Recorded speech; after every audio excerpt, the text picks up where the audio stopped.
Hi, I'm Satoshi here with Red Raptor Video. A lot of small businesses know that making a video is a great way to demonstrate a product, to get your message out, or to simply advertise. Today, we're going to help you avoid one of the most common mistakes in filmmaking.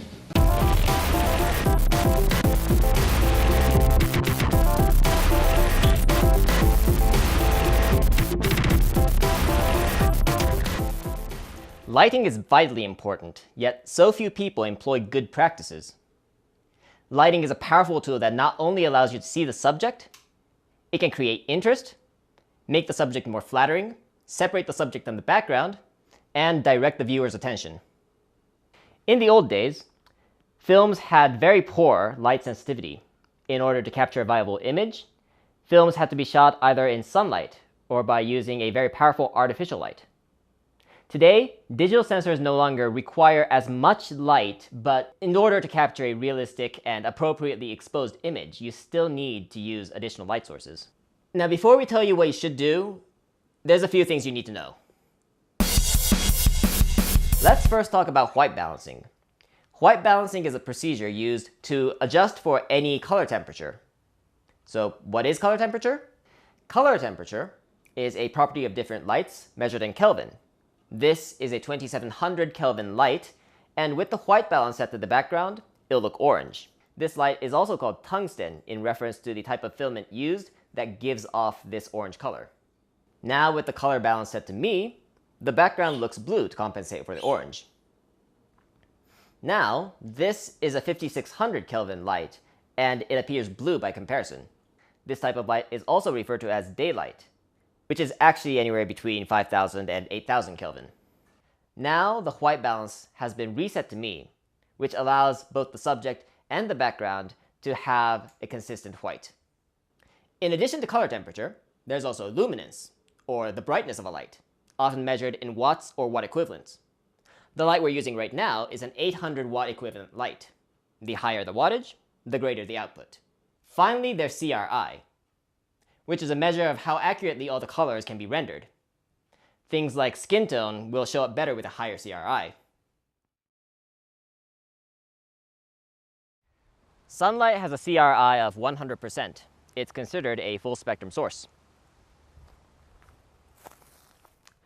This light has a CRI of 85%.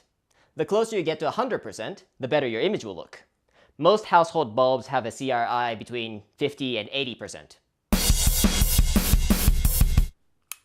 This is an incandescent light, or otherwise known as the classic light bulb. This is a fluorescent light. This one in particular is called a CFL. It's more efficient and lasts longer than an incandescent, but it's also more expensive. Finally, this is a panel of LEDs. This is the most of everything. It is the most efficient, lasts the longest, and of course, the most expensive. Indoors are darker than you'd expect. A typical camera will capture flat, underexposed image with noise artifacts called grain. The colors will also be muddy and muted. Let's see what we can do to fix this image. This is a key light source. Right now it's a harsh light and it's washed out my features, and also it creates a lot of strong shadows and it's unflattering. There, now the key adds some dimensionality to my face. It's still a hard light source, which is appropriate in certain situations, but let's try something softer. This is much nicer. The soft point source wraps around my face, and it's more flattering than the first setup. If you don't have a soft source, there's several things you can do, such as moving your light away, or bouncing it off of a white surface, which would diffuse the light. But ultimately, a soft source would look much better. If you don't have a reliable light source, you can always position your subject by a window. Daylight is an easy way to make sure your subject is adequately lit. So you ask yourself, why not just shoot outdoors? It has the perfect CRI, more than enough light, and best of all, it's free. Well, here's your answer. Unless you have an overcast day, sunlight is way too harsh and unflattering. It looks unprofessional, and now you have the opposite problem. Your subject is overexposed. So one simple answer is to film in the shade. Now your subject is no longer overexposed, and the light is diffuse. But we don't have much control over the light here, and if you feel your subject is too dark, or darker than the background, no amount of artificial light is going to be able to make a difference. One way you can get more control over the light is to use a bounce, or reflector.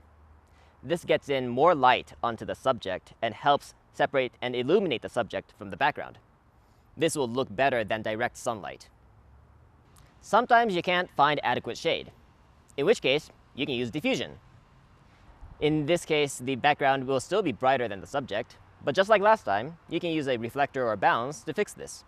We don't have enough grips to show you, so you'll have to imagine it. Trust us though, it works.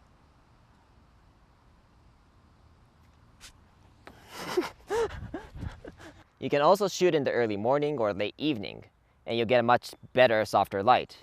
The only problem to this is that you'll have a much shorter window to shoot in rather than, say, in the middle of the day. What we showed you here today is just the beginning of lighting. For example, you can use multiple lights, different arrangements and locations, and even different colors, all to different effects. Well, that's it for this episode. Remember to pay attention to CRI, wattage, and color temperature. All the equipment we used, as well as additional resources, can be found in the description. Thanks for watching, and please like, subscribe, and be sure to check out our other videos in the series Common Mistakes in Filmmaking.